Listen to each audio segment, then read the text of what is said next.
চলুন বন্ধুরা, আজ আপনাদের নিয়ে যাই পৃথিবীর এক সুন্দর দেশ রাশিয়াতে। সত্যি কথা বলতে ভারত ও রাশিয়ার বন্ধুত্ব এবং তাদের সংস্কৃতি পুরো দেশ দেখেছে। তাই আজ আমি আপনাদের রাশিয়া দেশের সম্পর্কে কিছু অজানা তথ্য বলতে চলেছি। রাশিয়া, যার অফিসিয়াল নাম হলো ফেডারেশন অফ রাশিয়া, যাকে আমরা পুরো বিশ্বের সবথেকে বৃহত্তম দেশ হিসাবে জানি। এই দেশের পুরো ক্ষেত্রফল প্রায় 1,70,00,000 বর্গ কিলোমিটার। আর এটা শুনেই হয়তো আপনারা বুঝতে পারবেন যে এই দেশ কতটা বড়। আপনারা শুনলে অবাক হবেন যে এই দেশের পূর্ব অংশে যখন মানুষেরা সকালে ঘুম থেকে ওঠেন, ঠিক তখনই এই দেশের পশ্চিম অংশের মানুষেরা রাতের ডিনার করেন। রাশিয়ার এক জায়গাতে যখন সকাল হয়, ঠিক তখনই অন্য জায়গাতে রাত হয়। আর এটাই হলো রাশিয়া, যার পুরো ক্ষেত্রফল প্লুটো গ্রহের থেকেও বেশি হয়। এরপর আসি জনসংখ্যাতে। কারণ এই দেশ এত বড় হওয়া সত্ত্বেও আমাদের উত্তরপ্রদেশ রাজ্যের থেকেও এখানে কম মানুষ বসবাস করেন। এই পুরো দেশে প্রায় 14 কোটি লোক বসবাস করেন।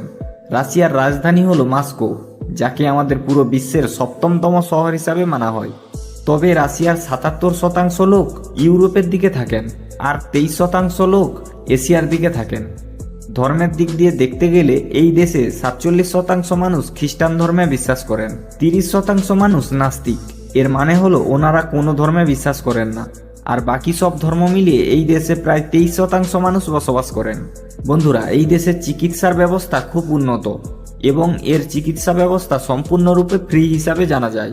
তার পাশাপাশি এই দেশের এডুকেশন লেভেলও অনেক উন্নত। আর এখানে 1 থেকে গ্র্যাজুয়েশন পর্যন্ত সম্পূর্ণ এডুকেশন ফ্রিতে দেওয়া হয়। যদি এই দেশের টাকার কথা বলা হয়, তাহলে রাশিয়াতে রাশিয়ান রুবেল চলে, যেটার মূল্য আমাদের ভারতের টাকার প্রায় সমান সমান। আর এই দেশের জাতীয় ভাষা হলো রাশিয়ান ভাষা, যেটা এই দেশে সব থেকে বেশি বলা হয়ে থাকে। বন্ধুরা, যদি আমরা এই দেশে অ্যালকোহল সেবনের কথা বলি, তাহলে আমাদের বলতে হবে এই দেশের পুরুষ হোক বা মহিলা, সবাই অ্যালকোহলের সেবন করা পছন্দ করেন। আর এনারা দিনে প্রায় 4 প্যাক অ্যালকোহল পান করে ফেলেন। বিয়ার আর ভোটকা হলো এনাদের খুব পছন্দের। বন্ধুরা, আপনারা জানলে হয়তো অবাক হবেন, এই দেশে 2014 সালের আগে ভোটকাকে জল হিসাবে পান করা হতো, যার কারণে এখানে 25% পুরুষ 55 বছর বয়স হওয়ার আগেই মারা যেত। বন্ধুরা, একটা সার্ভে থেকে জানা যায় যে রুশ দেশের লোকেরা বিশ্বের সব থেকে বেশি মদ্যপান করে থাকেন। এখানকার প্রতিটা মানুষ এক বছরে প্রায় 17 লিটার মদ্যপান করে থাকেন। বন্ধুরা, রাশিয়ার কথা বললে আমাদের যে কথাটা প্রায় মনে পড়ে সেটা হলো মহিলাদের জনসংখ্যা। আসলে এই দেশে পুরুষের থেকে মহিলার সংখ্যা বেশি, যার সব থেকে বড় কারণ হলো ওয়ার্ল্ড ওয়ার 2, যে যুদ্ধে রাশিয়ার অনেক পুরুষ সোলজার মারা যান। আর তখন থেকেই পার্থক্যটা থেকে গেছে, যেটা এখনও পূরণ হয়নি। বন্ধুরা, একটা সার্ভে থেকে জানা যায় যে রাশিয়াতে 1000 মহিলার জন্য প্রায় 600 থেকে 700টাই পুরুষ পাওয়া যায়, যার কারণে এই দেশের অনেক মহিলাই অবিবাহিত থেকে যান। তবে অনেক রাশিয়ান মহিলা এই কারণেই অনেক ভারতীয় পুরুষদের ওপর আকর্ষিত হয়ে পড়েন আর বিয়ে করতে রাজিও হয়ে যান। দুনিয়ার সব থেকে বড় ট্রেন লাইন। বন্ধুরা, ট্রেনে ভ্রমণ করতে আমরা সবাই কম বেশি ভালোবাসি।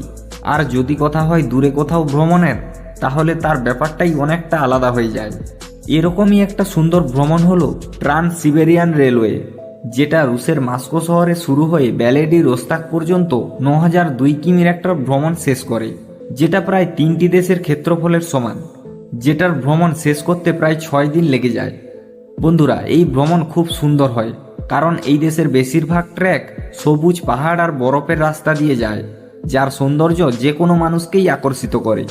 বন্ধুরা, রাশিয়ার সেন্ট পিটার্সবার্গে অবস্থিত স্টেট হারমিট মিউজিয়ামকে যদি বিশ্বের সব থেকে বড় মিউজিয়াম বলা হয়, তাহলে সেটা ভুল বলা হবে না। কারণ এই মিউজিয়াম 7 লক্ষ বর্গফিট জুড়ে অবস্থিত।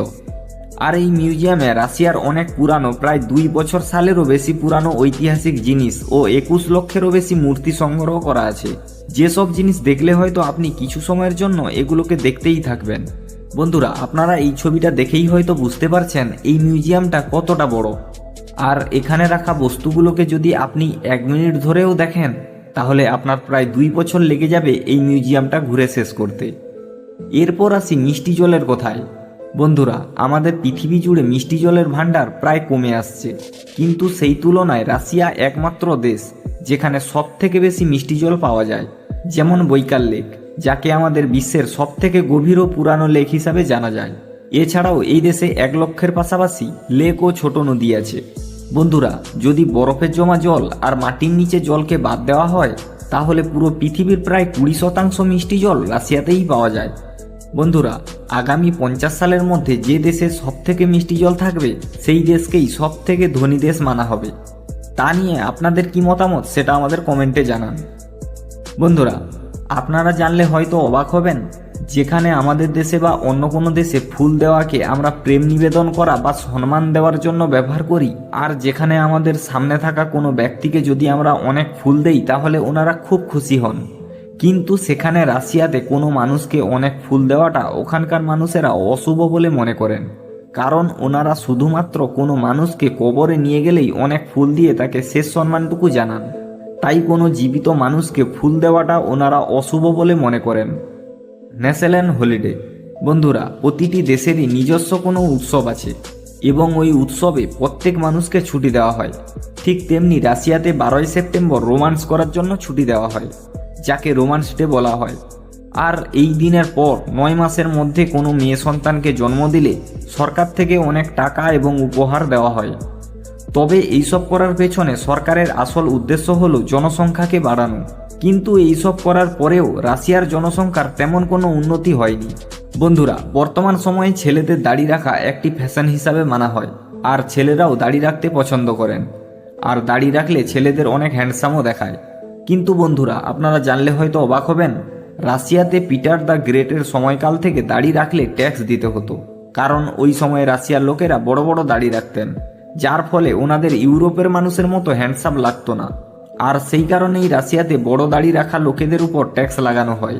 সেই জন্যই বর্তমান সময়ে রাশিয়াতে দাড়ি রাখা লোকেদের সংখ্যা কমে গেছে। বন্ধুরা, আমরা সবাই জানি প্রতিটি দেশের ছেলে এবং মেয়ের কুমারত্বর একটা নির্দিষ্ট সময় থাকে। যেমন আমাদের দেশে ছেলেদের 21 সাল এবং মেয়েদের 18 সাল। ঠিক তেমনি রাশিয়াতেও মেয়েদের কুমারত্বের বয়স হলো 16 বছর। এর মানে হলো 16 বছর বয়সের পর ওই দেশের মেয়েরা নিজেদের ইচ্ছা মতো চলতে পারবে। কিন্তু এই দেশে মেয়েরা 16 বছর বয়স হওয়ার আগেই, মানে 14 বছর বয়স থেকেই নিজেদের কুমারিত্ব হারিয়ে ফেলে। কারণ এই দেশের মেয়েরা ইউরোপের মেয়েদের মতো চলাফেরা করতে ভালোবাসে। এরা নিজেরাই নিজেদের জীবনকে চালিত করে। ওদের নিজেদের ব্যাপারে অন্য কেউ কথা বলুক, ওরা সেটা পছন্দ করে না, যার ফলে এরা খুব অল্প বয়সেই নিজেদের কুমারিত্ব হারিয়ে ফেলে। সব থেকে বেশি বাচ্চা জন্ম দেওয়া মহিলা। বন্ধুরা, আপনারা জানলে হয়তো অবাক হবেন, রাশিয়াতে বসবাসকারী ফেদর ভাসিলিয়েভা 1707 সাল থেকে 1782 সাল পর্যন্ত মোট 69টি বাচ্চার জন্ম দেন। এই মহিলা নিজের 21 বার ডেলিভারিতে 4 বার 4 জন বাচ্চা, 7 বার 3 জন বাচ্চা এবং 16 বার 2টা করে বাচ্চার জন্ম দেন, যেটা একটি বিশ্ব রেকর্ড। বন্ধুরা, আশা করি রাশিয়া সম্পর্কে এই তথ্যগুলো আপনাদের ভালো লেগেছে। যদি আপনাদের এই ভিডিওটি ভালো লেগে থাকে তবে লাইক, কমেন্ট, শেয়ার করতে ভুলবেন না। চ্যানেলটি সাবস্ক্রাইব করে বেল আইকনটিও চাপুন, যাতে নতুন ভিডিও নোটিফিকেশন পেতে পারেন। আপনারা কমেন্ট করে জানাবেন কোন তথ্যটি আপনাদের সবথেকে বেশি আকর্ষণীয় লেগেছে এবং ভবিষ্যতে আর কোন দেশের সম্পর্কে জানতে চান। তো বন্ধুরা, আজকে এই পর্যন্ত, দেখা হচ্ছে পরের ভিডিওতে। ততক্ষণ সবাই ভালো থাকুন, সুস্থ থাকুন। জয় হিন্দ।